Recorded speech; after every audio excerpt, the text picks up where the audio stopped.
Μας μίλησε ο Σπύρος για δύο χαρακτηριστικούς εμβληματικούς λογοτέχνες. Έκανε μια σύνδεση με το διαδίκτυο και αυτό που ονομάζεται τεχνητή νοημοσύνη ειδικότερα. Εγώ θέλω να σας μιλήσω για το χρήμα στο έργο του Ezra Pound. Ο Ezra Pound είναι μια εξαιρετικά ιδιαίτερη και ιδιόμορφη περίπτωση.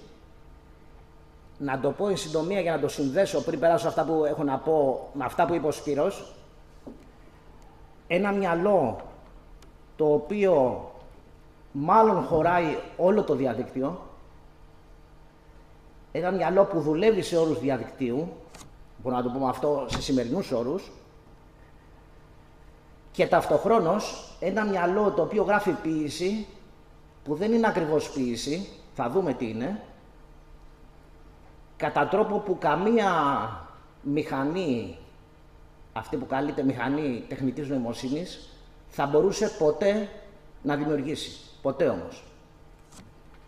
Λοιπόν, θέλω να σας μιλήσω για το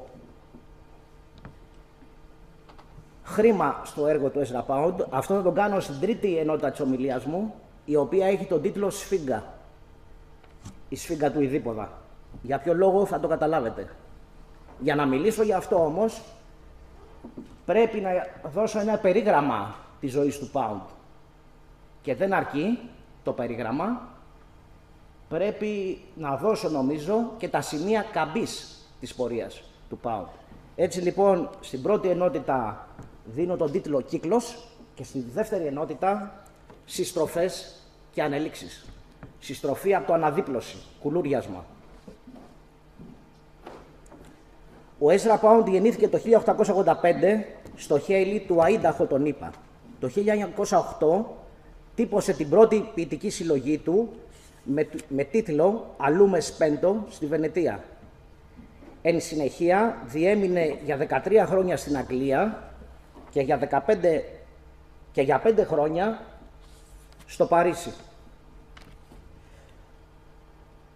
Το έτος 1915 ξεκίνησε τη συγγραφή του επιβλητικού ποιητικού έργου του με τίτλο «Κάντος». Έπος 120 ποιημάτων, η τελευταία ενότητα των οποίων δημοσιεύεται το 1969, αλλά το έργο παρέμεινε ανολοκλήρωτο. Από το 1926 έως και τον Απρίλιο του 1945 έζησε στο Ραπάλο της Βόρειας Ιταλίας. Κατά την περίοδο Φεβρουάριο 1940, Σεπτέμβριο 1943, έκανε περισσότερες. Αυτό προχωράει η ανάγκη, ανεβαίνει, κατεβαίνει. Εδώ βλέπει. Ωραία. Κατά την περίοδο Φεβρουάριο 1940, Σεπτέμβριος 1943, έκανε περισσότερες από 300 ραδιοφωνικές εκπομπές ανεκτής φασιστικής προπαγάνδας στο ραδιοφωνικό σταθμό της Ρώμης. Στις 30 Απριλίου του 1945 συνελήφθη από σώμα ένοπλων κομμουνιστών, οι οποίοι τον άφησαν ελεύθερο, αλλά ο ίδιος ζήτησε να παραδοθεί στον Αμερικανικό στρατό. Εδώ βλέπετε τη φωτογραφία από τη στιγμή της σύλληψης του Pound και τα κλουβιά στα οποία εγκλείστηκε ο Pound και άλλοι όμοιμοι με αυτόν. Φυλακίστηκε λοιπόν σε Αμερικανικό στρατόπεδο συγκέντρωσης στην Πίζα έως και τον Νοέμβριο του 1945 και εκεί έγραψε τα περίφημα «Κάντος της Πίζας». 11 ποίηματα, τα οποία στη μετάφραση έκδοση 2005 του Αντώνη Ζέρβα, την οποία δούλευε για πάνω από 20 χρόνια, με διάφορες δοκιμαστικές εκδόσεις, καταλαμβάνουν τα μεν ποίηματα 126 σελίδες, ότι έχει γράψει ο Pound δηλαδή, ενώ οι ερμηνευτικές σημειώσεις του ιδίου του μεταφραστή, του Ζέρβα δηλαδή, καταλαμβάνουν 256 σελίδες. Χωρίς αυτές είναι αδύνατον να διαβαστεί το έργο. Στην κατάθεση λοιπόν που έδωσε ο Pound σε δύο Αμερικανούς πράκτορες, τη στιγμή που παραδόθηκε και συνελήφθηκε, υποστήριξε μεταξύ άλλων τα εξής.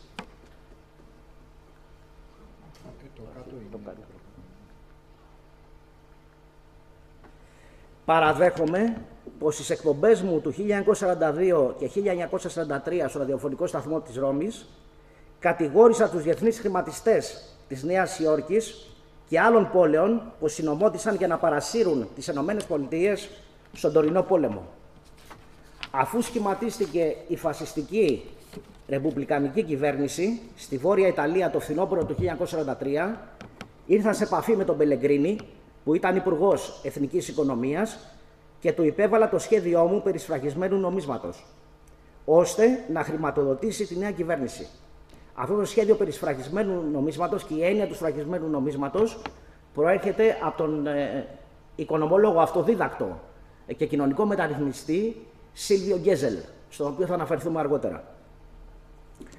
Υπέδειξα επίσης στο Φερνάντο Μετζασόμα, Υπουργό Λαϊκού Πολιτισμού, να διαδώσει στον Ιταλικό λαό μερικά βιβλία, όπως «Η συνωμοσία των τραπεζιτών» του Άρθουρ Κίτσον και «Τον Ιμπεριαλισμό» του Λένιν. Πάντα καταπολέμησα τις γκρίζες ζώνες φασιστικού καιροσκοπισμού, προσδιορίζοντας τον φασισμό με τρόπο που να ανταποκρίνεται στα δικά μου φρονήματα. Συνεχίζουμε από την κατάθεση του Pound. Έχει δημοσιευθεί αυτό στις αρχές της δεκαετίας του 80, τέλη δεκαετίας 80, αρχές 90, δεν θυμάμαι ακριβώς τώρα, στο περιοδικό Τετράδια, με τον προβοκατόρικο τίτλο βέβαια «Εγώ φασίστας». Είναι κομμάτι από την κατάθεση. Τότε, αυτά τώρα υπάρχουν στο διαδικτύο, τότε ήταν πολύ δυσέβρετο το κείμενο αυτό. Πάντα λοιπόν καταπολέμησα τις γκρίζες ζώνες φασιστικού καιροσκοπισμού, προσδιορίζοντας τον φασισμό με τρόπο που να ανταποκρίνεται στα δικά μου φρονήματα. Ένας εξέχων πολιτικός νους, όπως ο Λένιν, χαρακτήρισε αυτή τη συμπεριφορά γλώσσα του Εσώπου. Αποδέχομαι να επιστρέψω στις Ηνωμένες Πολιτείες και να δικαστώ για προδοσία σε βάρος των Ηνωμένων Πολιτειών. Θα επιβεβαιώσω το περιεχόμενο αυτής της κατάθεσης στο δικαστήριο, αφού αυτή η κατάθεση είναι αληθής. Εν συνεχεία, ο ποιητής μεταφέρθηκε στη ΣΥΠΑ, όπου δικάστηκε για εσχάτη προδοσία. Δεν απάντησε σε καμία ερώτηση, κρίθηκε ως φρενοβλαβής και μεταφέρθηκε σε ψυχιατρική κλινική, όπου παρέμεινε έως και το Μάιο του 1958, συνεχίζοντας αδιάλειπτα το συγγραφικό του έργο. Το 1954, ο στενός φίλος του Ernest Hemingway δήλωσε ότι το Νομπέλ Λογοτεχνίας θα μπορούσε να είχε δοθεί στον Pound και όχι στον ίδιο, και το 1956 το περιοδικό Life έγραψε ότι το δωμάτιο του Pound στο ψυχιατρίο, ανοίγουν εισαγωγικά, είναι γνωστό ως το ντουλάπι που περιέχει έναν εθνικό σκελετό. Κλείνουν το εισαγωγικά. Το Μάιο του 1958, αφού απαλλάχθηκε δικαστικός, έφυγε για την Ιταλία.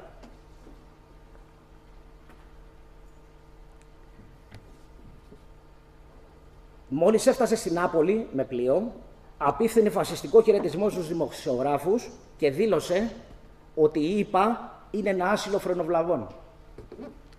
Το καλοκαίρι του 1961 κατελήφθη από τις συνήθως αποκαλούμενοι από τους μελετητές, θα επανέλθουμε σε αυτό, είναι πάρα πολύ σημαντικό κατά την άποψή μου, από τις συνήθως λοιπόν αποκαλούμενοι από τους μελετητές μεγάλη ή ενιγματική σιωπή. Πέθανε σε ηλικία 87 ετών την 1η Νοεμβρίου 1972 στη Βενετία, στην πόλη όπου είχε τυπώσει την πρώτη ποιητική συλλογή του. Ο κύκλος κλείνει. Το τέλος ενώνεται με την αρχή. Κατά το Πυθαγόριο μυστικό, η αιωνιότητα ανοίγει. Το Κάντο 118 λέει «Έχασα το κέντρο μου πολεμώντας τον κόσμο. Τα όνειρα συγκρούονται και συντρίβονται. Προσπάθησα να πλάσω έναν επίγειο παράδεισο». Αυτό είναι το περίγραμμα της ζωής του Pound, ο κύκλος. Τώρα θα περάσω στη δεύτερη ενότητα, στην οποία έχω δώσει τον τίτλο «Συστροφές και ανελήξεις». Εκείνο που βλέπω να χαρακτηρίζει τον κύκλο της ζωής του Pound είναι η αντιφατική συνύπαρξη, αλλά και εναλλαγή πρωτοποριακών και οπισθοβατικών στοιχείων ή αλλιώς συστροφών και αλματικών ανελήξεων. Και εντοπίζω αντιστοιχίες ανάμεσα σε αυτή τη γενική θεώρησή μου και στα τρία κύρια σημεία καμπής της πορείας του. Προτού περάσω στον προσδιορισμό αυτών των τριών κυρίων σημείων καμπής της πορείας του, ας δούμε ένα βίντεο όπου μιλάει καταρχάς ο Αντώνης Ζέρβας, τον οποίο ανέφερα πριν, ο μεταφραστής των Κάντος της Πίζας, και εν συνεχεία γίνεται απαγγελία ενός από τα πρώτα ποίηματα πριν περάσει στα Κάντος. Παρ' όλα τα αυτά, μελετώντας τους τροβαδούρους, μελετώντας τον Δάντη, μελετώντας τους Ελιζαβεθιανούς, δηλαδή όλη τη βάση την ευρωπαϊκή, αντιλαμβάνεται, θα λέγαμε, το εξής, ότι η γλώσσα, η έκφραση, δεν μπορεί να είναι τυποποιημένη. Γι' αυτό και βλέπουμε ότι στον Pound είναι σαν να μιλάνε πάρα πολλές φωνές, δηλαδή δίδει το λόγο σε διάφορες φωνές. Η κάθε φωνή έχει τη δική της εκφορά και αυτό το κάνει σεβαστό μες στα κείμενά του ο Pound, μες στη γραφή του. Δηλαδή υπάρχει αυτό που θα λέγαμε πολυτυπία, δηλαδή δίδει το δικαίωμα στην πολυτυπία να υπάρξει.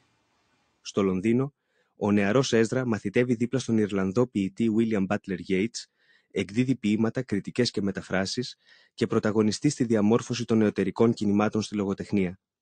Ζητά μια ποίηση νέα, που να φοβάται τις αφηρημένες έννοιες και να μην θέλει να εκφράσει με μέτριους στίχους ό,τι έχει ήδη εκφραστεί σε καλή πρόζα. Είναι η εποχή που ο Πάουντ στέλνει τα αλήτικα τραγούδια του να χτυπήσουν τα κουδούνια στις πόρτες των πρακτικών ανθρώπων, να τους πούν πως δεν κάνουν καμιά δουλειά κι όμως θα ζήσουν για πάντα. Πηγαίνετε, τραγούδια μου, στο μοναχικό και τον ανικανοποίητο. Πηγαίνετε επίσης στον ευρωπαθή. Πηγαίνετε στο σκλάβο της συμβατικότητας. Χαρίστε τους την περιφρόνησή μου για τους καταπιεστές τους. Πηγαίνετε σαν ένα μεγάλο κύμα από ψυχρό νερό, φέροντας την περιφρόνησή μου για τους καταπιεστές. Μιλήστε ενάντια στην ασυνείδητη καταπίεση. Μιλήστε ενάντια στην τυραννία εκείνου που δεν έχει φαντασία. Μιλήστε ενάντια στους δεσμούς. Πηγαίνετε στην αστή που πεθαίνει από την πλήξη της. Πηγαίνετε στις γυναίκες των προαστίων. Πηγαίνετε στους κακοπαντρεμένους. Πηγαίνετε σε εκείνους που η αποτυχία τους είναι κρυμμένη. Πηγαίνετε στους κακότυχα ζευγαρωμένους. Πηγαίνετε στη γυναίκα που αγοράστηκε. Πηγαίνετε σε εκείνη με την πρίκα. Πηγαίνετε σαν φθορά στην οθρότητα του κόσμου. Πηγαίνετε με φιλικό τρόπο. Πηγαίνετε με ανοιχτό λόγο. Αχόρταγα να βρείτε νέα δαιμόνια και νέα αγαθά. Εναντιωθείτε σε κάθε μορφή καταπίεσης. Πηγαίνετε σε εκείνους που χόντριναν μόλις έγιναν μεσόκοποι. Σε εκείνους που έχασαν το ενδιαφέρον τους. Πηγαίνετε στους εφήβους που καταπνίγονται από την οικογένεια. Πόσο απέσιο είναι να βλέπεις 3 γενιές μιας φαμίλιας κάτω από την ίδια στέγη. Όπως ένα γέρικο δέντρο με βλαστάρια και άλλα κλαδιά σάπια και πεσμένα. Πηγαίνετε μακριά, τραντάζοντας την κοινή γνώμη, ενάντια σε αυτή την νερόβραστη δουλεία του αίματος, σε κάθε είδους ιδιοκτησία. Εναντιωθείτε. Και αναφερόμαστε στα 3 κύρια σημεία καμπής της πορείας του. Το πρώτο σημείο καμπής εντοπίζεται στην περίοδο 1911-1916. Καταρχάς μετέβη από τον ημαζισμό, ελληνιστή τον εικονισμό, το κίνημα δηλαδή του ημαζισμού, εικονισμού, σε αυτό που καλείται βορτικισμός, ελληνιστή στροβιλισμός. Αυτό συνέβη το 1914. Η λέξη βορτικισμός προέρχεται από το vortex στο αγγλικό, που σημαίνει δίνει, στρόβιλος. Αυτό ήταν ένα λονδρέζικο κίνημα εσωτερικής αντίδρασης στον ιταλικό φουτουρισμό, ελληνιστή μελλοντισμό, το οποίο στόχευε στη συγχώνευση του μελλοντισμού, του κυβισμού, του εικονισμού και γενικώς όλων των ζωτικών μορφών της μοντέρνας τέχνης, όπως λέει ένα από τα κείμενα των ιδρυτών του βορτικισμού. Όμως, το 1916, ο Πάουντ με την ποιητική συλλογή του Λούστρα επέστρεψε στον εικονισμό, αλλά σε έναν εικονισμό νέου τύπου, ο οποίος ενσωμάτωνε δηλαδή τις τεχνικές του Ιαπωνέζικου χαϊκού και των ελληνικών και λατινικών επιγραμμάτων. Ας το διατυπώσω έτσι. Για το μελλοντισμό, το αίτημα ήταν όχι πια ο ελεύθερος στίχος, αυτό είχε κατακτηθεί, αλλά η απελεύθερη λέξη προς έναν στίχο που πάλεται, υμνώντας την αδέσμευτη ανάπτυξη των παραγωγικών δυνάμεων. Για τον εικονισμό, αντιθέτως, το αίτημα ήταν η μέσω λέξεων σύσταση μιας εικόνας, η οποία δεν περιγράφει, αλλά παρουσιάζει κάτι, το οποίο η ζωγραφική δεν δύναται επομένως να αναπαραστήσει, ή αλλιώς, για τον εικονισμό, το αίτημα είναι η ακριβής λέξη προς έναν στίχο που λάμπει άξαφνα, υμνώντας ένα αιώνιο παρόν. Εδώ βλέπετε το περιοδικό, το πρώτο τεύχος του περιοδικού Blast, που σημαίνει έκρηξη, και ήταν το όργανο της ομάδας των βορτικιστών. Δημοσιεύθηκε αυτό τον Ιούνιο του 1914 στο Λονδίνο, ένα μήνα πριν ουσιαστικά ξεσπάσει ο Πρώτος Παγκόσμιος Πόλεμος. Εκεί ο Πάουντ γράφει το μανιφέστο του βορτικισμού στις σελίδες 153-154. Αν σε κάποιους θυμίζει αυτό είναι το εξώφυλλο του περιοδικού, έτσι μιλάμε για το 1914, επιτρέψτε μου ένα σχόλιο. Αν αυτό σε κάποιες θυμίζει εξώφυλλο των Sex Pistols ή του άλμπουμ των Sex Pistols ή εξώφυλλο του περιοδικού των καταστασιακών, των Situationist, δεν νομίζω ότι πέφτει έξω. Ο Μακλάρεν γνώριζε τους καταστασιακούς, οι δε καταστασιακοί είχαν μελετήσει, όπως ξέρουμε, να μην πούμε όλα, σχεδόν όλα τα πρωτοποριακά κινήματα τέχνης. Το δεύτερο σημείο καμπής εντοπίζεται στην περίοδο 1916-1920, κατά την οποία ο Pound ξεκίνησε να μελετά οικονομολογικά ζητήματα έπειτα από συνάντησή του με τον ταγματάρχη Ντάγκλας, εισηγητή μιας θεωρίας περί κοινωνικής πίστοσης. Και εκείνη την περίοδο λοιπόν δημοσίευσε τα ποίηματα ο Pound «Φόρος τιμής στο σέξτο προπέρτιο» το 1919 και «Hugh Selwyn Momberly» το 1920. Έτσι, ο ποιητής ανέπτυξε βαθμία αφενός μια ρομαντική αντιδραστική κριτική στον κεφαλοκρατικό τρόπο παραγωγής γενικά και στον αγγλικό ιμπεριαλισμό ειδικότερα, η οποία δεν άρχισε να προσλάβει γνωρίσματα μαχητικού κομφουζιονισμού, σκοταδισμού και αφετέρου νέες ποιητικές τεχνικές, τις οποίες χρησιμοποίησε στα κάντος. Ωστόσο αργότερα, δηλαδή κατά τα τέλη της δεκαετίας του 1930, όταν ο Pound αντιλήφθηκε το αναπόφευκτο του Δευτέρου Παγκοσμίου Πολέμου, δήλωσε με διάβια μοναδική: «Το έπος είναι ποίημα που περιέχει ιστορία. Δεν κατανοείς την ιστορία αν δεν ξέρεις πολιτική οικονομία. Και ειδικότερα, για να γράψεις ποίηση στη σύγχρονη εποχή, πρέπει πρώτα να κατανοήσεις τη φύση του χρήματος». Το τρίτο και τελευταίο σημείο καμπής είναι εκείνο της λεγόμενης μεγάλης ή ενιγματικής σιωπής, όπως λένε οι μελετητές, από το καλοκαίρι του 1961, πράγμα που ανέφερα πριν. Θα ήθελα να το προσέξετε αυτό το σημείο, γιατί έχει μια ευρύτερη, κατά τη γνώμη μου, σημασία. Στην ελληνική έκδοση 1991 της τελευταίας ενότητας των Κάντος, την οποία ο ποιητής, μάλλον υπάρχουν μαρτυρίες γι' αυτό, δεν επιθυμούσε να δημοσιεύσει, ο μεταφραστής τους, Χάρης Βλαβιανός, τα αποκαλεί Κάντος της εξηλαίωσης και γράφει, ανοίγουν εισαγωγικά: «Στα τέλη του 1961 σταμάτησε να μιλά σε όσους τον επισκέπτονταν.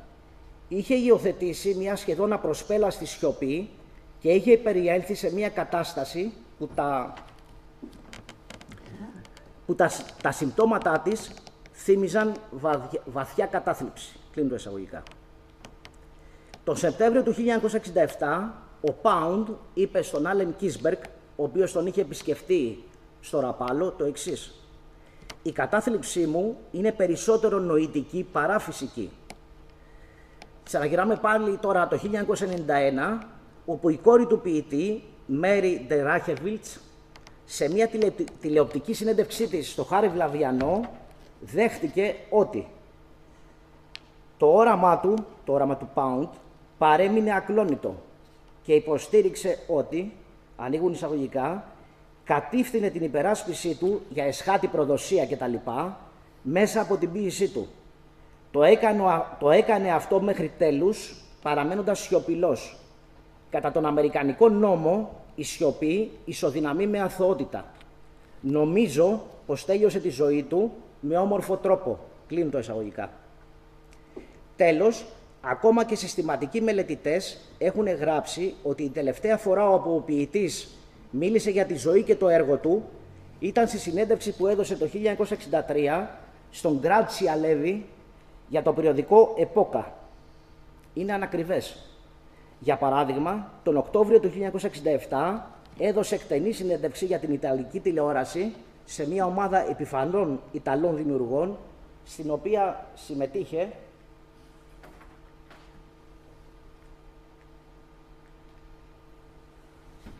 συμμετείχε ο Πιέρ Πάολο Παζολίνι. Γιατί τα αναφέρω όλα αυτά? Όχι για πληρότητα, αλλά για να πω ότι η κυρίαρχη ελληνική, τουλάχιστον βιβλιογραφία, έχει προάγει μια συζητήσιμη εικόνα για τη λεγόμενη μεγάλη ενιγματική σιωπή του ποιητή. Και ένα από τα λίγα εξ ολοκλήρου ενάντια στο ρεύμα ελληνόγλωσσα γραπτά που γνωρίζω, ασχέτως αν συμφωνώ ή όχι με όλα όσα υποστηρίζονται σε αυτό το γραπτό, είναι του Νατ Σκαμάγκα, εκ των ιδρυτών του Αντιγκρούπο Σισιλιάνο το 1966, ειδικότερα στο άρθρο του με τίτλο «Ο άνθρωπος χωρίς ελπίδα όταν ο ποιητής είναι φασίστας», που δημοσιεύτηκε το 1975 και είναι μια απάντηση σε άρθρο του Ουμπέρτο Έκο, και το οποίο αυτό άρθρο τώρα του Σκαμάγκα έχει εκδώσει στα ελληνικά ο Λεωνίδας Χριστάκης. Ο συγγραφέας, ο Σκαμάγκα, επισημαίνει: «Με την πτώση του φασισμού, ο Πάουντ βρίσκεται με το στόμα κλεισμένο και τα χέρια δεμένα, μη μπορώντας πλέον να εξυμνήσει το φασισμό. Δεν μπορεί να πει στον εαυτό του ότι είναι υπεράνθρωπος που εναντιώνεται στην καπιταλιστική δημοκρατία ή στον κόκκινο μαρξισμό. Μεταβάλλεται σε ένα φασίστα νικημένον από ανθρώπους αλλά και από γεγονότα. Όχι πια ηρωική πτώση, αλλά ο λίστης γελοτοποιού, ο οποίος ξαναβρίσκει στον εαυτό του εκείνα τα στοιχεία που είχε υποτιμήσει στους άλλους. Αποτυχία, χρεοκοπία, αδυναμία, ανανδρεία, προδοσία, φόβος, θάνατος». Περνάω τώρα στο τελευταίο κομμάτι, αυτό που έχω να σας πω, και δίνω τον τίτλο «Σφίγγα». Υποστηρίζω ότι, όπως μια συστηματική κειμενολογική έρευνα θα μπορούσε να αποδείξει, το πεδίο γύρω από το οποίο αρχίζει να περιστρέφεται από τη δεκαετία του 30 και έπειτα όλη η σκέψη, ποίηση και δράση του Πάουντ ορίζεται από ένα και μοναδικό οικονομολογικό ζήτημα. Πρόκειται ακριβώς για το ένιγμα των ενιγμάτων, για το μεγάλο ένιγμα της κεφαλοκρατικής σφίγγας.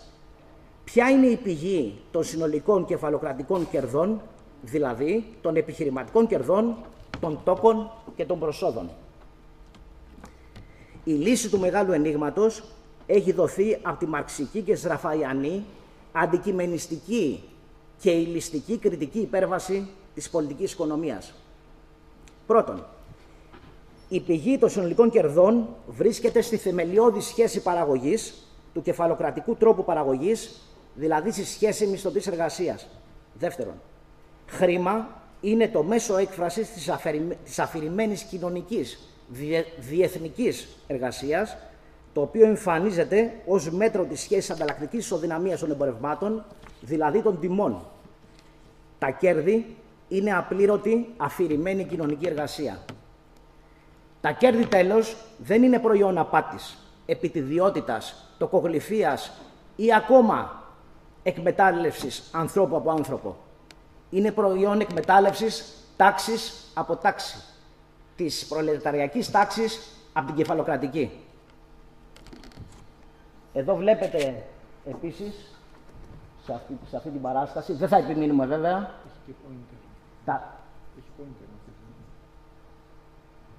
τα δύο γραφήματα που είναι από την παράγραφο 49, κεφάλαιο 6 και παράγραφο 71-72 του βιβλίου του Σράφα, όπου στην αρχή, στην περίπτωση της απλής παραγωγής, όπως λέμε, simple production, και στη δεύτερη, single production μάλλον, και στη δεύτερη περίπτωση είναι η πιο γενικευμένη και ρεαλιστική για τον πραγματικό οικονομικό κόσμο περίπτωση της συμπαραγωγής, όπου ουσιαστικά για όσους πράγματι θέλουν να διαβάσουν τι γράφει ο Σράφα, ενισχύει και γενικεύει αυτά τα οποία βρίσκονται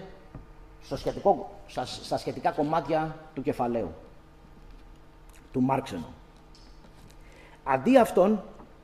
Αντί δηλαδή να βασιστεί σε αυτά που είπαμε προηγουμένως, ο Πάουντ επιχείρησε να λύσει το μεγάλο ένιγμα βασιζόμενος στις αποεσφαλμένες έως ημιτελείς θεωρήσεις περί χρήματος, κέρδος, τόκου, ανεργίας, των Ντάγκλας και Σίλβιο Γκέζελ. Έτσι κατέληξε στη σύλληψη ενός οικονομικοκοινωνικού συστήματος, όπου από τη μία πλευρά η θεμελιώδη σχέση παραγωγής εξακολουθεί να είναι η σχέση μισθωτής εργασίας, ενώ από την άλλη πλευρά, συνεπία της κρατικοποίησης της πίστης, κατά την άποψή του, η διαφορά επιτοκίων δανεισμού και καταθέσεων συμπιέζεται σε πολύ χαμηλό επίπεδο. Δεύτερον, εξαλείφεται η ανάγκη επιβολής φόρων. Τρίτον, το ύψος του ποσοστού κέρδους καθορίζεται από εκείνο τον ποσοστιαίο ρυθμό μεγέθυνσης της οικονομίας, τον οποίο ορίζουν με τη σειρά τους οι δυνάμεις της φύσης, και έτσι τέλος τέταρτον, το κράτος κατορθώνει να εκμηδενίσει την ανεργία.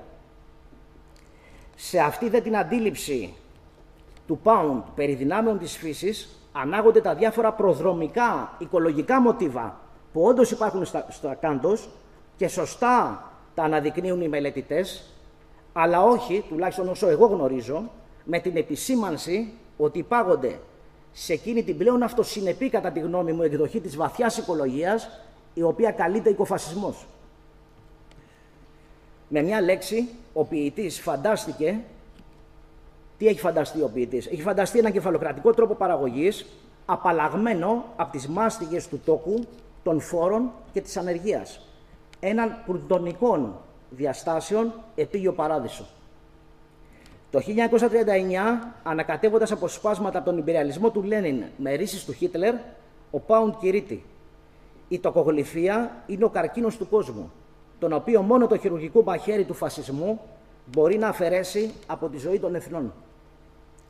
Εν κατακλείδη, ο Pound έμεινε εξάγρυπνος, πλην επιστημονικά άοπλος, μέσα στο πλατωνικό σπήλαιο των κεφαλοκρατικών σκιών και ειδόλων, αντίφαση για την οποία η σφίγγα δεν δίνει συγχώρηση. Είμαι της γνώμης ότι βρισκόμαστε στην ίδια εποχή με τον Pound, στην εποχή η οποία ορίζεται πρώτον από την ανάταση της μοντέρνας σκέψης, με πρώτη και κύρια πράξη την επανάσταση στην επιστήμη της φυσικής, και δεύτερον από τη μοντέρνα σκέψη και πράξη της ανάτασης των μαζών, η οποία σφραγίζεται από τον Λένιν και τους παγκοσμίους πολέμους. Συνεπώς, ότι πρέπει να διδασκόμαστε εξίσου από τους δύο πόλους της αντίφασης του ποιητή, δηλαδή τόσο από το ξάγρυπνος όσο και από το άοπλος. Ο τελευταίος λόγος ανήκει λοιπόν σε εκείνον και δεν νομίζω ότι με βάση τη δική του αντίληψη θα αρνιόταν να ανέβει στο βήμα εάν η προσφώνησή μας ήταν: καλούμε τον όμηρο του πολέμου των τραπεζιτών έναντι της ανθρωπότητας, του πολέμου που ξεκίνησε με την ίδρυση της Τράπεζας της Αγγλίας το 1694. And so that you don't continually misunderstand, usury and interest are not the same thing. Usury is a charge made for the use of money, regardless of production and often regardless even of the possibilities of production. Usura canto. With usura hath no man a house of good stone, each block cut smooth and well-fitting, that design might cover their face. With usura hath no man a painted paradise on his church wall, Arpes élu, or where virgin receiveth message, and halo projects from incision. With usura seeth no man Gonzaga his heirs and his concubines. No picture is made to endure, nor to live with, but it is made to sell and sell quickly. With usura, sin against nature. Is thy bread evermore of stale rags? Is thy bread dry as paper? No mountain wheat, no strong flour. With usura the line grows thick. With usura is no clear demarcation. No man can find site for his dwelling. Stone cutter is kept from his stone. Weaver is kept from his loom. With usura, wool comes not to market. Sheep bringeth no gain with usura. Usura is a murrain. Usura plungeth the needle in the maid's hand and stoppeth the spinner's cunning. Pietro Lombardo came not by usura. Duccio came not by usura, nor Pier della Francesca. Zuanbeli not by Usura, nor was La Colunia painted. Came not by Usura Angelico, came not Ambrogio Predis. Came no church of cut stone, signed Adamo me fake it. Not by Usura San Tropim, not by Usura Saint Hilaire. Usura rusteth the chisel, it rusteth the craft and the craftsman, it gnaweth the thread in the loom. None learneth to weave gold in her pattern. Azure hath a canker by Usura, Cramoisy is unbroidered. Emerald findeth no mending. Usura slayeth the child in the womb, it stayeth the young man's courting. It hath brought palsy to bed, lieth between the young bride and her bridegroom, contra natura. They have brought whores for illuses, corpses are set to banquet at behest of Usura.